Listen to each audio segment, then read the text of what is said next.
Today we are going to take a closer look at this World War II Russian steel breastplate. This particular one is the model SN-42, along with the, I think it's the SSH-40 helmet. Both of these are in ground dug relic condition. If you notice all of the rust and just the condition of it overall. But yeah, this video will just be a little history and a little closer look at it. So there's a couple different variations, so let's get into it. So the SN in the SN-42 it is Russian for Stanuli Nagrudnik. I probably butchered that, but that translates to steel breastplate. Or steel bib, one of those two. I can't remember exactly. But obviously they just made it easier for SN. The 42 is this year production. So there are a few different models. They started kind of messing around with this concept in the 30s.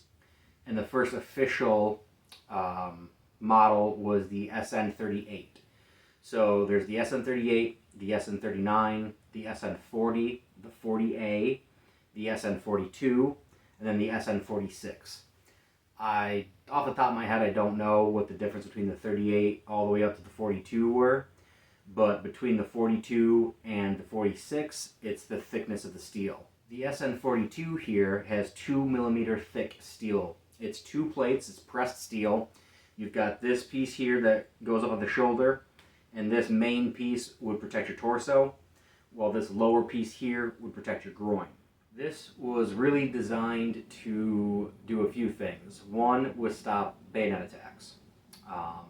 Number two would be to stop small fragments of shrapnel. Third was to stop 9mm rounds, which the MP-38, the MP-40, and the Luger all fired. And then the last one was supposed to be able to take a single round of, 7.92 by 57, which the Guer 41 took, or used.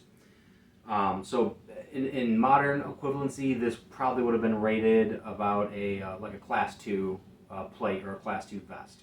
This was originally going to be, it was supposed to be for every single Russian soldier, but just at that time, there's absolutely no way they could mass produce them to the 10 million or so that they would have needed. It kind of just reduced it down to the assault engineers. There was some mixed reviews as far as use went. People that had used them and had successfully stopped rounds raved about it. They thought they were great.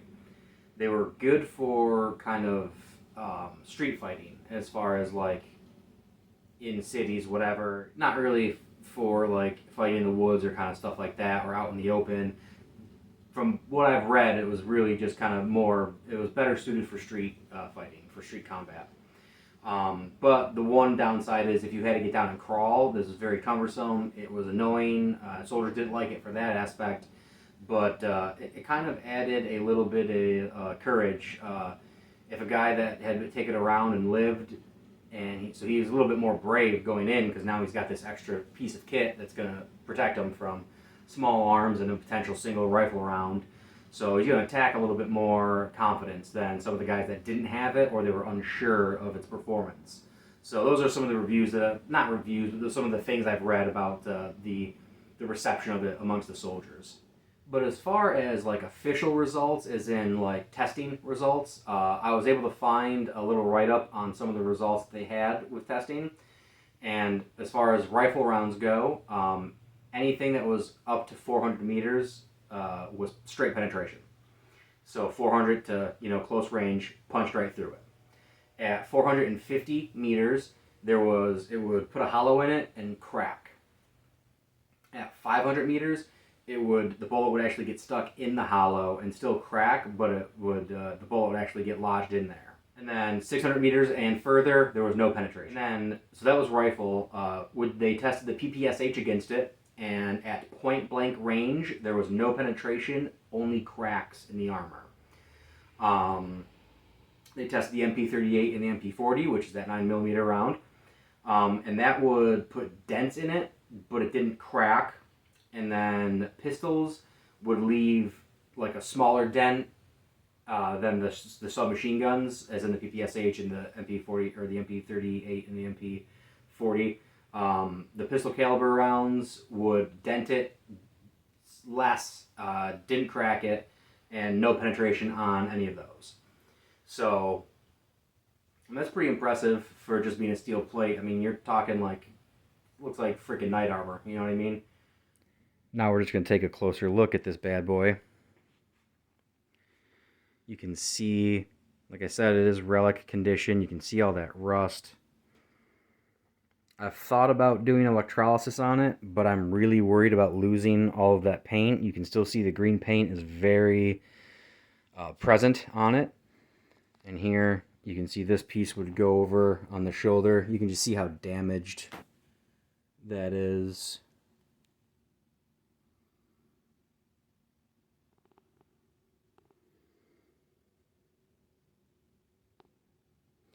There's a little tab, right, or a little slot right there that a strap would have gone around your back. There's, little tabs in there. There's the two separate pieces. You can just see, like I said, all that rust that's on there.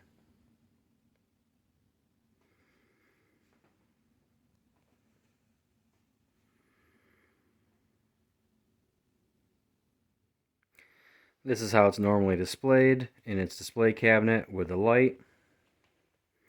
Like I said, I really don't take it out very often. And then, of course, the Relic PPSH that I have as well. But yeah. So that's it for this one. I just want to do a little quick background and show off this guy here. So yeah, that's all I've got for you. And until next time, be good, guys.